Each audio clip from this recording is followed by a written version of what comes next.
अस्सलामुअलैकुम स्टूडेंट्स। आज हम MGT 610 का लेसन 6 से 8 स्टडी करेंगे। इन लेसन्स में हम 3 बहुत इंपॉर्टेंट टॉपिक्स कवर करेंगे। पहला है मॉरल रिस्पॉन्सिबिलिटी और ब्लेम, दूसरा है यूटिलिटेरियनिज्म यानी कॉस्ट्स और बेनिफिट्स का वेइंग, और तीसरा है मॉरल राइट्स का कॉन्सेप्ट। तो लेट्स स्टार्ट। सबसे पहले समझते हैं कि मॉरल रिस्पॉन्सिबिलिटी क्या होती है। इस डेफिनेशन कार्ड को देखें। मॉरल रिस्पॉन्सिबिलिटी सिर्फ ये जज करना नहीं है कि कोई एक्शन सही था या गलत था, बल्कि ये डिटर्मिन करना है कि क्या कोई स्पेसिफिक पर्सन या ऑर्गेनाइजेशन उस गलत काम के लिए मॉरली रिस्पॉन्सिबल है। अब ये समझो कि लोग हमेशा अपने गलत एक्शंस के लिए रिस्पॉन्सिबल नहीं होते। मॉरल रिस्पॉन्सिबिलिटी तब लगती है जब कोई इंसान जानबूझकर और अपनी मर्जी से कोई इमॉरल काम करता है। जैसे अगर कोई एम्प्लॉयर डिलिबरेटली अपने एम्प्लॉयज़ की हेल्थ को नुकसान पहुंचाता है, तो हम कहेंगे कि वो एम्प्लॉयर मॉरली रिस्पॉन्सिबल है। इसका मतलब ये है कि वो ब्लेम का हकदार है, पनिशमेंट का हकदार है, और विक्टिम्स को कॉम्पनसेशन देना उसकी जिम्मेदारी है। अब देखते हैं कि मॉरल रिस्पॉन्सिबिलिटी कब लगती है। इस चेकलिस्ट में 3 कंडीशंस हैं जो पूरी होनी चाहिए। पहली कंडीशन, उस इंसान ने वो नुकसान कॉज किया हो या कॉज करने में मदद की हो, या फिर वो रोक सकता था लेकिन नहीं रोका। दूसरी कंडीशन, उस इंसान को पता हो कि वो क्या कर रहा है, यानी वो जानबूझकर ये कर रहा हो, अनजाने में नहीं। तीसरी कंडीशन, उसने ये काम अपनी मर्जी से किया हो, किसी ने उसे फोर्स नहीं किया हो। जब ये तीनों कंडीशंस पूरी होती हैं, कॉजेशन, नॉलेज और फ्री विल, तभी कोई इंसान मॉरली रिस्पॉन्सिबल होता है। अब ये समझो कि कभी-कभी मॉरल रिस्पॉन्सिबिलिटी पूरी तरह खत्म भी हो जाती है। इस टेबल में 2 एक्सक्यूजिंग कंडीशंस है। पहली है इग्नोरेंस, यानी इंसान को पता ही नहीं था कि वो क्या कर रहा है। अगर आपको रेलेवेंट फैक्ट्स का इल्म नहीं था, तो आप फ्रीली चूज नहीं कर सकते थे, इसलिए रिस्पॉन्सिबिलिटी नहीं लगती। दूसरी एक्सक्यूजिंग कंडीशन है इनएबिलिटी, यानी इंसान के पास कंट्रोल ही नहीं था। अगर आप कुछ रोक ही नहीं सकते थे, तो आप पर ऑब्लिगेशन नहीं लग सकती। लेकिन एक इम्पॉर्टेंट बात याद रखें, अगर कोई इंसान जानबूझकर खुद को इग्नोरेंट रखता है ताकि रिस्पॉन्सिबिलिटी से बच सके, तो ये एक्सक्यूज नहीं चलेगा। डिलिबरेटली इग्नोरेंट रहना आपको रिस्पॉन्सिबिलिटी से नहीं बचाता। अब एक्सक्यूजिंग कंडीशंस के बाद देखते हैं मिटिगेटिंग फैक्टर्स। ये वो हालात हैं जो मॉरल रिस्पॉन्सिबिलिटी को कम करते हैं, लेकिन पूरी तरह खत्म नहीं करते। इस चेकलिस्ट में 3 मिटिगेटिंग फैक्टर्स हैं। पहला फैक्टर, जब हालात ऐसे हों कि इंसान को अनसर्टेनिटी हो कि वो क्या कर रहा है, पता है लेकिन पूरा क्लियर नहीं है। दूसरा फैक्टर, जब हालात ऐसे हों कि उस काम से बचना मुश्किल हो लेकिन इम्पॉसिबल ना हो, यानी प्रेशर है लेकिन चॉइस अभी भी है। तीसरा फैक्टर, जब इंसान की इन्वॉल्वमेंट कम हो लेकिन बिल्कुल ज़ीरो ना हो। अब एक ज़रूरी बात, इन मिटिगेटिंग फैक्टर्स का असर इंजरी की सीरियसनेस पर डिपेंड करता है। जितनी ज़्यादा सीरियस इंजरी होगी, उतना कम ये फैक्टर्स रिस्पॉन्सिबिलिटी को रिड्यूस करेंगे। अब एक रियल बिजनेस केस देखते हैं जो मॉरल डिबेट को समझने में मदद करेगा। इन कार्ड्स में देखें, ये है कैलटेक्स का केस। कैलटेक्स एक अमेरिकन ऑयल कंपनी थी जो अपार्थीड एरा साउथ अफ्रीका में ऑपरेट करती थी। अपार्थीड का मतलब है वो सिस्टम जिसमें ब्लैक लोगों को सिस्टमैटिकली डिस्क्रिमिनेट किया जाता था। अब हुआ ये कि कैलटेक्स के बहुत से शेयर होल्डर्स ने अपोज किया कि कंपनी साउथ अफ्रीका में काम कर रही है। उन्होंने शेयर होल्डर रेजोल्यूशंस पास करवाए कि कैलटेक्स को साउथ अफ्रीका छोड़ देना चाहिए क्योंकि ये रिजीम रेसिस्ट और इमॉरल है। लेकिन कैलटेक्स की मैनेजमेंट ने डिसएग्री किया। उनका कहना था कि हमारी ऑपरेशन से ब्लैक वर्कर्स को फ़ायदा हो रहा है, उन्हें जॉब्स मिल रही हैं। इसके बाद साउथ अफ्रीका के famous leader archbishop Desmond Tutu ने शेयर होल्डर्स की सपोर्ट की। उनका कहना था कि एक इमॉरल रिजीम के अंडर कंफर्ट मिलना आज़ादी से बेटर नहीं है, चाहे इसका इकोनॉमिक नुकसान भी हो। अब इस कैलटेक्स केस की खूबसूरती ये है कि दोनों साइड्स ने अपने आर्ग्यूमेंट्स में अलग अलग मॉडल स्टैंडर्ड्स यूज़ किए। इन कार्ड्स में देखें कि ये 4 स्टैंडर्ड्स क्या हैं। पहला है यूटिलिटेरियनिज्म। कैलटेक्स मैनेजमेंट ने ये आर्ग्यूमेंट दिया कि हमारी प्रेजेंस से ज़्यादा लोग बेनिफिट हो रहे हैं। दूसरा है राइट्स। शेयर होल्डर्स ने कहा कि अपार्थाइड ब्लैक सिटीजन्स के सिविल राइट्स वायलेट करता है। तीसरा है जस्टिस। शेयर होल्डर्स ने कहा कि अपार्थाइड की पॉलिसीज़ अनजस्ट हैं। और चौथा है केयरिंग। कैलटेक्स ने कहा कि हमारी ड्यूटी है कि हम अपने वर्कर्स का ख्याल रखें। इसके साथ साथ दोनों साइड्स ने एथिक ऑफ वर्च्यू भी रेफर किया, यानी कि इस ग्रुप का मॉरल कैरेक्टर बेहतर है। तो ये केस दिखाता है कि रियल बिजनेस डिबेट्स में ये चारों स्टैंडर्ड्स बार बार सामने आते हैं। अब हम डिटेल में यूटिलिटेरियनिज्म समझते हैं। यूटिलिटेरियनिज्म कहता है कि कोई भी एक्शन या पॉलिसी सही है या गलत, ये इस बात पर डिपेंड करता है कि उससे सोसाइटी को कितना फ़ायदा होता है और कितना नुकसान होता है। जो एक्शन सबसे ज़्यादा नेट बेनिफिट दे या सबसे कम नेट कॉस्ट दे, वो ही मॉरली राइट है। इस डायग्राम में देखते हैं फोर्ड पिंटो का फेमस केस। फोर्ड कंपनी को पता था कि उनकी पिंटो कार का फ्यूल टैंक प्रॉब्लम है। अगर कोई गाड़ी पीछे से 20 माइल्स पर आवर की स्पीड पर भी टकराए तो कार एक्सप्लोड हो सकती है। अब फोर्ड के मैनेजर्स ने कॉस्ट बेनिफिट एनालिसिस की। उन्होंने कैलकुलेट किया कि प्रॉब्लम फिक्स करने में $137 मिलियन लगेंगे, लेकिन अगर फिक्स ना करें और एक्सीडेंट्स हों तो इंजर्ड विक्टिम्स और उनके फैमिलीज को डैमेजेस में सिर्फ $49 मिलियन देने पड़ेंगे। तो फोर्ड ने डिसाइड किया कि फिक्स करना फाइनेंशियली वर्थ इट नहीं है। यह है यूटिलिटेरियनिज्म का एक कंट्रोवर्शियल एप्लीकेशन, जहां इंसानी जानों को भी मॉनेटरी वैल्यू दे दी गई। अब देखते हैं कि यूटिलिटेरियनिज्म की बुनियाद किसने रखी। इस डेफिनेशन कार्ड को देखें। जेरेमी बेंथम ने ट्रेडिशनल यूटिलिटेरियनिज्म फाउंड किया। बेंथम का कहना था कि हम हर एक्शन के प्लेजर और पेन को मेजर कर सकते हैं। इसके लिए उन्होंने एक मेथड दिया जिसको हीडोनिस्टिक कैलकुलस कहते हैं। इस कैलकुलस में क्या क्या देखा जाता है? इंटेंसिटी, कितना स्ट्रॉन्ग प्लेजर या पेन है, ड्यूरेशन, कितनी देर तक रहता है, लाइक्लीहुड, कितना प्रोबेबल है कि ये होगा, और प्रॉक्सिमिटी, ये कितनी जल्दी होगा। अब बेंथम का एक बहुत इंपॉर्टेंट पॉइंट ये था कि यूटिलिटी सिर्फ उस इंसान के लिए नहीं जो एक्शन ले रहा है, बल्कि सबके लिए ग्रेटेस्ट बेनिफिट होनी चाहिए। बेंथम का फॉर्मल प्रिंसिपल ये है: An action is right if and only if the sum total of utilities produced by that act is greater than the sum total of utilities produced by any other act the agent could have performed in its place. अब देखते हैं कि John Stuart Mill ने Bentham की theory में क्या modification की। इस कंपैरिजन टेबल में दोनों को कंपेयर करते हैं। बेंथम कहता था कि प्लेजर की क्वांटिटी मैटर करती है, ज़्यादा प्लेजर ज़्यादा अच्छा। लेकिन मिल ने कहा कि सिर्फ क्वांटिटी नहीं, प्लेजर की क्वालिटी भी मैटर करती है।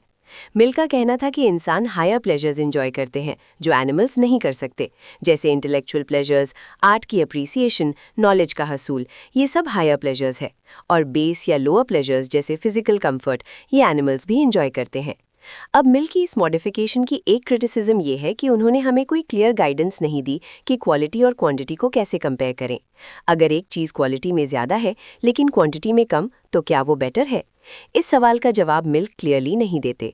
अब प्रैक्टिकली देखते हैं कि यूटिलिटेरियनिज्म को कैसे अप्लाई करते हैं। इस स्टेप बाय स्टेप प्रोसेस को समझो। पहला स्टेप, आपको डिटर्मिन करना है कि आपके पास क्या क्या ऑल्टरनेटिव एक्शंस अवेलेबल हैं। सारे ऑप्शंस लिस्ट करो। दूसरा स्टेप, हर ऑल्टरनेटिव के डायरेक्ट और इनडायरेक्ट कॉस्ट्स और बेनिफिट्स एस्टिमेट करो। ये एस्टिमेट फोर्सिएबल फ्यूचर तक के लिए करो, सिर्फ आज का नहीं, आगे का भी सोचो। और ये सिर्फ अपने लिए नहीं, सबके लिए करो जो इस एक्शन से अफेक्ट होंगे। तीसरा स्टेप, वो ऑल्टरनेटिव चूज करो जो सबसे ज़्यादा टोटल यूटिलिटी प्रोड्यूस करे, यानी greatest sum of benefits minus costs.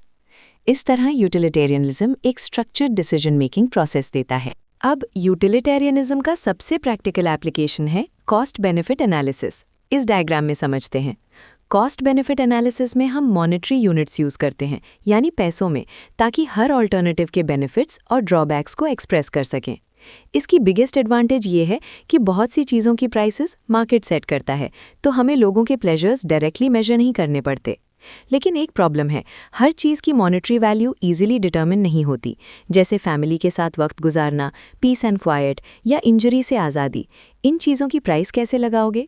इसके लिए एक टेक्निक है जिसको शैडो प्राइसिंग कहते हैं। जैसे अगर एयरपोर्ट के पास के घरों की प्राइसेस कंपेयर करें दूर के सिमिलर घरों से, तो हम इन्फा कर सकते हैं कि लोग पीस एंड क्वाइट को कितनी वैल्यू देते हैं। लेकिन ये भी परफेक्ट नहीं है। हो सकता है कोई एयरपोर्ट के पास इसलिए रह रहा हो कि उसे दूर का घर अफोर्ड नहीं होता। अब यूटिलिटेरियनिज्म की मेजरमेंट प्रॉब्लम्स देखते हैं। इस चेकलिस्ट में 5 मेजर प्रॉब्लम्स हैं। पहली प्रॉब्लम, हम डिफरेंट लोगों के लिए चीज़ों की कंपैरेटिव वैल्यू मेजर नहीं कर सकते। हम दूसरे इंसान की स्किन में जाकर उसका प्लेजर या पेन फील नहीं कर सकते।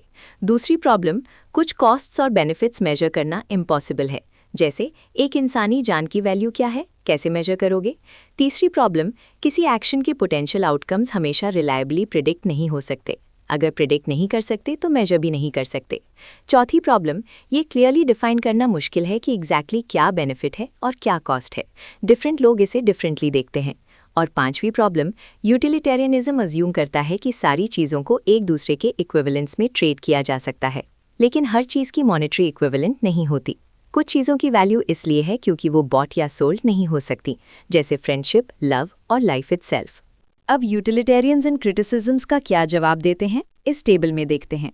यूटिलिटेरियंस कहते हैं कि हाँ, एक्यूरेट मेजरमेंट हमेशा पॉसिबल नहीं होती, लेकिन जब मेजरमेंट मुश्किल हो तो कॉमन सेंस जजमेंट्स यूज कर सकते हैं।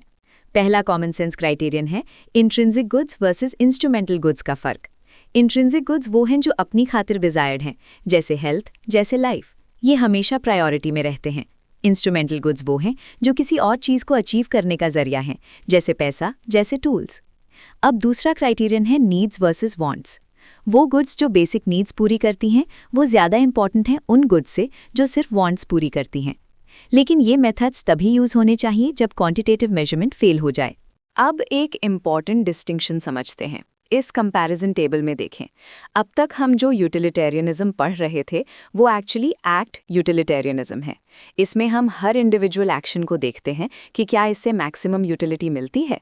लेकिन इसमें एक प्रॉब्लम है, कोई एक्शन एक स्पेसिफिक ओकेजन पर ज़्यादा यूटिलिटी दे सकता है, लेकिन अगर हर कोई ऐसा करे तो ओवरऑल रिजल्ट बुरा हो सकता है। इसलिए यूटिलिटेरियंस ने एक ऑल्टरनेटिव वर्जन निकाला जिसको रूल यूटिलिटेरियनिज्म कहते हैं। रूल यूटिलिटेरियनिज्म में हम इंडिविजुअल एक्ट्स नहीं देखते बल्कि मॉरल रूल्स देखते हैं। अगर एक रूल को फॉलो करने से ओवरऑल सोसाइटी को ज़्यादा यूटिलिटी मिलती है बाकी रूल्स के मुकाबले में, तो वही रूल करेक्ट है, और जो एक्शन उस करेक्ट रूल के मुताबिक हो वही राइट एक्शन है। लेकिन रूल यूटिलिटेरियनिज्म भी परफेक्ट नहीं है। एक रूल जनरली ज़्यादा यूटिलिटी प्रोड्यूस कर सकता है, लेकिन फिर भी अनजस्ट हो सकता है, जैसे अगर कोई रूल मेजॉरिटी को अलाउ करे कि वो माइनॉरिटी का अनफेयर एडवांटेज ले। अब देखते हैं यूटिलिटेरियनिज्म की दो सबसे बड़ी लिमिटेशंस। इस डायग्राम में समझो। पहली लिमिटेशन है राइट्स के साथ। यूटिलिटेरियनिज्म सिर्फ टोटल यूटिलिटी देखता है, लेकिन अगर लोगों के कुछ बेसिक राइट्स हैं, जैसे right to life, right to health, तो ये राइट्स सिर्फ इसलिए वायलेट नहीं की जा सकते कि टोटल यूटिलिटी बढ़ रही है। दूसरी लिमिटेशन है जस्टिस के साथ। यूटिलिटेरियनिज्म ये नहीं देखता कि यूटिलिटी सोसाइटी में कैसे डिस्ट्रीब्यूट हो रही है। हो सकता है टोटल यूटिलिटी बहुत ज़्यादा हो, लेकिन सारी यूटिलिटी मेजॉरिटी के पास हो और एक छोटी माइनॉरिटी पर एक्सट्रीम बर्डन्स हों। ये अनजस्ट है, लेकिन यूटिलिटेरियनिज्म इसको एड्रेस नहीं करता। तो खुलासा ये है कि यूटिलिटेरियनिज्म एक यूजफुल फ्रेमवर्क है, लेकिन ये अकेला पूरी मोरालिटी का पिक्चर नहीं देता। राइट्स और जस्टिस को सेपरेटली कंसिडर करना ज़रूरी है। अब हम राइट्स का कॉन्सेप्ट डिटेल में समझते हैं। इन कार्ड्स में देखें, एक राइट क्या होती है? जब कोई इंसान एंटाइटल्ड हो कि वो किसी स्पेसिफिक तरह से एक्ट करे, या एंटाइटल्ड हो कि दूसरे लोग उसके साथ किसी स्पेसिफिक तरह से पेश आएं, तो उस एंटाइटलमेंट को राइट कहते हैं। अब मॉरल राइट्स या ह्यूमन राइट्स वो राइट्स हैं जो मॉरल नॉर्म्स और प्रिंसिपल्स पर बेस्ड हैं।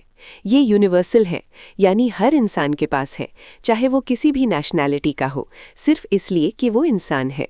इसको समझने के लिए वॉल्ट डिज्नी का केस देखते हैं। डिज्नी का बहुत सा मर्चेंडाइज चाइना में मैन्युफैक्चर होता था, लेकिन रिपोर्ट्स आने लगी कि चाइनीज़ फैक्ट्रीज में वर्कर्स के इंटरनेशनली रिकॉग्नाइज्ड राइट्स वायलेट हो रहे हैं। वर्कर्स इंडिपेंडेंट यूनियंस नहीं बना सकते थे, चाइल्ड लेबर हो रहा था और प्रिजन लेबर भी यूज़ हो रहा था।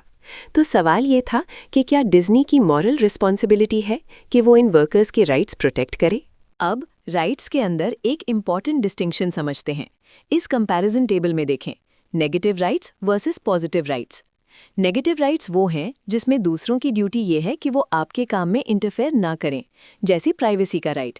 किसी को हक नहीं कि वो आपकी प्राइवेट लाइफ में दखल दे। ये बेसिकली नॉन इंटरफेरेंस की ड्यूटी है। अब पॉजिटिव राइट्स देखते हैं। पॉजिटिव राइट्स वो हैं जिसमें दूसरों की ड्यूटी ये है कि वो आपको कुछ प्रोवाइड करें जब आप खुद वो चीज़ हासिल नहीं कर सकते, जैसे फूड का राइट, हेल्थ केयर का राइट, लाइफ का राइट। ये पॉजिटिव राइट्स हैं। हिस्टोरिकली नेगेटिव राइट्स 17th और 18th सेंचुरी में एम्फसाइज किए गए, जब डिक्लेरेशन ऑफ इंडिपेंडेंस और बिल ऑफ राइट्स जैसे डॉक्यूमेंट्स लिखे गए। पॉजिटिव राइट्स 20th सेंचुरी में इंपॉर्टेंट हुए, जब सोसाइटी ने ये जिम्मेदारी ली कि अपने मेंबर्स को बेसिक नेसेसिटीज़ प्रोवाइड करें। अब कंजर्वेटिव राइटर्स कहते हैं कि गवर्नमेंट को सिर्फ नेगेटिव राइट्स इन्फोर्स करने चाहिए, जबकि लिबरल राइटर्स कहते हैं कि पॉजिटिव राइट्स भी उतने ही इंपॉर्टेंट हैं और गवर्नमेंट की ड्यूटी है कि वो दोनों प्रोवाइड करें। अब एक और टाइप की राइट समझते हैं जो बिजनेस में सबसे ज्यादा रेलेवेंट है। इस चेकलिस्ट में देखें, ये है कॉन्ट्रैक्चुअल राइट्स, जिन्हें स्पेशल राइट्स और ड्यूटीज भी कहते हैं। ये मॉरल राइट्स से डिफरेंट है क्योंकि ये यूनिवर्सल नहीं है। ये सिर्फ स्पेसिफिक इंडिविजुअल्स पर अप्लाई होती हैं और स्पेसिफिक ट्रांजैक्शन से अराइज होती हैं। जैसे अगर मैंने आपके साथ कॉन्ट्रैक्ट किया कि मैं ये काम करूंगा, तो आपको मुझसे वो काम करवाने का राइट है और मेरी ड्यूटी है कि मैं वो काम करूं। अब कॉन्ट्रैक्ट्स के एथिकल रूल्स क्या हैं? पहला रूल, दोनों पार्टीज को कॉन्ट्रैक्ट की नेचर का फुल नॉलेज होना चाहिए। दूसरा रूल, कोई भी पार्टी दूसरी पार्टी को फैक्ट्स के बारे में इंटेंशनली मिसरिप्रेजेंट नहीं करेगी। तीसरा रूल, कोई भी पार्टी डुरेस या कोएजन के अंडर कॉन्ट्रैक्ट में एंटर नहीं करेगी। और चौथा रूल, कॉन्ट्रैक्ट किसी इमोरल एक्ट के लिए बाइंड नहीं करेगा। अगर इनमें से कोई भी रूल वायलेट हो तो जनरली वो कॉन्ट्रैक्ट वॉइड माना जाता है। अब लास्ट कॉन्सेप्ट देखते हैं जो बहुत इंपॉर्टेंट है। इस डेफिनेशन कार्ड को देखें। ये है इमैनुअल कांट की मॉरल थ्योरी। कांट का अप्रोच यूटिलिटेरियनिज्म से बिल्कुल डिफरेंट है। यूटिलिटेरियनिज्म कहता है कि कॉन्सिक्वेंसेस देखो, रिजल्ट अच्छा हो तो एक्शन सही है। लेकिन कांट कहता है कि एक्शन अपने आप में सही या गलत होती है, चाहे रिजल्ट कुछ भी हो। कांट ने एक प्रिंसिपल दिया जिसको कैटेगोरिकल इम्पेरेटिव कहते हैं। इसकी पहली फॉर्मुलेशन ये है, I ought never to act except in such a way that I can also will that my maxim should become a universal law. इसका मतलब ये है कि जब भी आप कोई एक्शन लेने वाले हो तो अपने आप से पूछो, क्या मैं चाहता हूं कि हर इंसान इस सिचुएशन में यही करे? अगर हाँ, तो एक्शन मॉरली राइट है, अगर नहीं तो एक्शन मॉरली रॉन्ग है। जैसे अगर आप झूठ बोलने वाले हो तो सोचो, क्या मैं चाहता हूं कि दुनिया में हर इंसान झूठ बोले? ऑब्वियसली नहीं, क्योंकि फिर ट्रस्ट का कॉन्सेप्ट ही खत्म हो जाएगा। तो कांट के मुताबिक झूठ बोलना हमेशा गलत है। चलिए, अब आज के लेक्चर के की पॉइंट्स समराइज करते हैं। इन पॉइंट्स को याद रखें। पहला, मॉरल रिस्पॉन्सिबिलिटी तब लगती है जब कोई इंसान जानबूझकर और अपनी मर्जी से गलत काम करे। इग्नोरेंस और इनएबिलिटी एक्सक्यूजिंग कंडीशंस हैं। दूसरा, यूटिलिटेरियनिज्म कहता है कि वो एक्शन सही है जो सोसाइटी के लिए ग्रेटेस्ट नेट बेनिफिट प्रोड्यूस करे। बेंथम ने इस थ्योरी की बुनियाद रखी और मिल ने क्वालिटी ऑफ प्लेजर का कॉन्सेप्ट ऐड किया। तीसरा, यूटिलिटेरियनिज्म की दो बड़ी लिमिटेशंस हैं। ये राइट्स और जस्टिस को प्रॉपर्ली एड्रेस नहीं करता। चौथा, मॉरल राइट्स यूनिवर्सल एंटाइटलमेंट्स है जो हर इंसान के पास है। ये नेगेटिव भी हो सकती है और पॉजिटिव भी। पांचवा, कंट्रैक्चुअल राइट्स स्पेसिफिक ट्रांजैक्शन से अराइज होती हैं और इनके 4 एथिकल रूल्स हैं। और छठा, कांट का कैटेगोरिकल इम्पेरेटिव कहता है कि एक्शन तब सही है जब उसका मैक्सिमम यूनिवर्सल लॉ बन सके। तो स्टूडेंट्स, आज का लेक्चर यहाँ खत्म होता है। अल्लाह हाफिज।